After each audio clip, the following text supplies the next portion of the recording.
اس لیے امام نے اپنی دنیاوی زندگی کو اختتام تک پہنچا دیا کہ میرے نبی کا آخری امتی بھی آئے تو حسینی کردار لے کر آئے، اور حسینی کردار اس کی مضبوطی کا ذریعہ بن جائے تو وہ اللہ کی بارگاہ میں کامیاب و کامران ہو جائے۔ عزیزان گرامی وقار، آج کی مختصر اس محفل کے اندر مجھے اور آپ کو خصوصیت کے ساتھ اللہ کی بارگاہ میں یہ دعا کرنی ہے کہ اللہ پاک ہمیں حسینی کردار کو اپنانے کی توفیق عطا فرما دے۔ اللہ پاک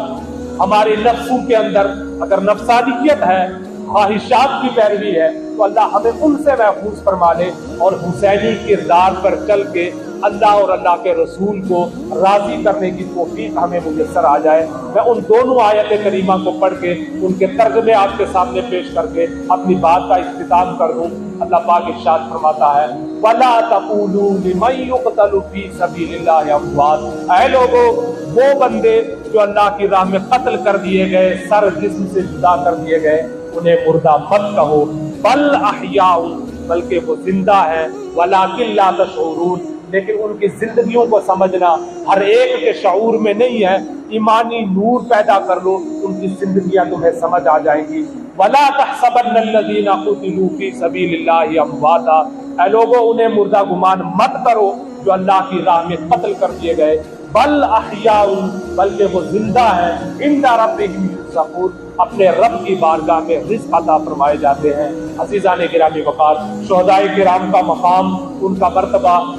اس کو بیان کرنا، اس کا احسار کرنا، یہ میرے اور آپ کے بس میں نہیں ہے۔ بس اتنی دعا ہے کہ اللہ پاک امام حسین اور دیگر شہدائے کربلا کی جو عظیمتیں تھیں، اللہ پاک ان کی فیوز و برکات سے ہم سب کو بھی مالا مال فرمائے، ان کی عظمتوں کے صدقے سے اللہ پاک ہم سب کے ایمان کو بھی محفوظ فرمائے۔ مولا اس عظیم کردار کی برکتوں کے صدقے سے مجھے اور آپ کو پکا اور سچا نمازی بنائے، ہمیں صحیح معنوں میں راہ حق کو اپنانے کی توفیق عطا فرمائے، صحیح معنوں میں حق کے ساتھ قائم دائم رہنے کی توفیق عطا فرمائے، حقیقی معنوں میں اللہ پاک ہمیں اپنی رضا اور خوشنودی کے حصول کی توفیق عطا فرمائے۔ اللہ ہماری ساری بدعملیوں کو معاف فرمائے اور ہم سب کو زیادہ سے زیادہ اعمال خیر کی توفیق عطا فرمائے۔ سبحان